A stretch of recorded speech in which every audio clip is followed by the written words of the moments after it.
Like Korea's DMZ, the 90-mile strait that separates Havana from Miami is a place where the Cold War survives.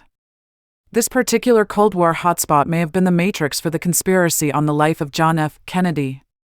But even as the JFK whodunit became a Hollywood craze and national obsession in the USA, stateside conspiracy heads had no contact with those in Cuba who were investigating the cataclysmic 1963 assassination. Now, for the first time, top figures from Fidel Castro's intelligence apparatus have come forward with their own pieces to the puzzle. Their story was recently unveiled at a watershed summit meeting between Cuban and Gringo assassination researchers at Nassau, the Bahamas.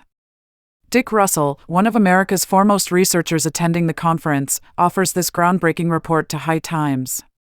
On a full moon early last December, a select group of around 25 people from Cuba and the USA converged in the Bahamas for an historic gathering. Wayne Smith, former head of the U.S. diplomatic mission to Cuba and today a supporter of improved U.S.-Cuban relations at Washington Center for International Policy, worked for 2 years to arrange this first-ever meeting between Cuban officials and U.S. researchers of the assassination of President John F. Kennedy.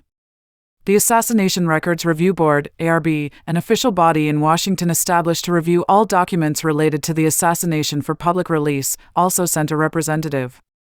Before now, the information contained in Cuban files on events leading to the tragedy in Dallas on November 22, 1963 had remained secret. But the Havana delegation to the conference included General Fabian Escalante, former chief of Cuba's G2 intelligence agency, and his lifelong assistant, Arturo Rodriguez. Also on hand was Carlos Lechuga, Cuba's ambassador to the United Nations in 1963, with whom, it is now revealed, the Kennedy administration had been quietly working towards an accommodation between the USA and the island nation 90 miles off the Florida coast. General Escalante, as director of Havana's Institute for National Security Studies, has headed an investigation into the JFK case since 1992. Escalante remains a close associate of Premier Fidel Castro, so clearly his project has the highest sanction. He promised a sneak preview of a new book on the assassination, authored by himself and Arturo Rodriguez, to be published by Ocean Press later this year. Portents were in the air from the outset. The road to the Nassau conference site was called John F. Kennedy Drive. The hotel bartender's name turned out to be Oswald. And it became clear that the Cubans had definitely come with a point of view. We believe Kennedy became an obstacle to U.S. military aggression against Cuba, Escalante put it. There were two objectives to the plot: to kill Kennedy and to blame Cuba for the crime. The Miami puzzle.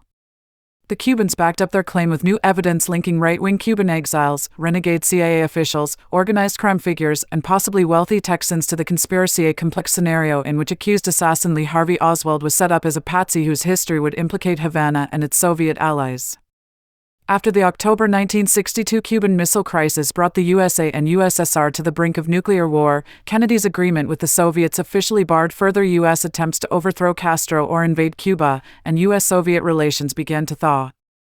Even though the CIA continued to plot Castro's assassination, the Kennedy administration quietly began seeking a rapprochement with Cuba, says Escalante.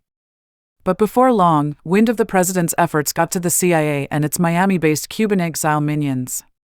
Exile militant Felipe Vidal Santiago, arrested on a 1964 sabotage mission into Cuba, told his captors that in Washington, D.C. in December 1962 he met with a lawyer/lobbyist connected to a Citizens Committee to Free Cuba. This lawyer informed Vidal Santiago of a conversation he'd had with Republican Henry Cabot Lodge, soon-to-be U.S. ambassador to South Vietnam, who said he'd heard from Kennedy aide Walt Rostow of a plan to open a dialogue with Cuba. Vidal told us he was very surprised, says Escalante.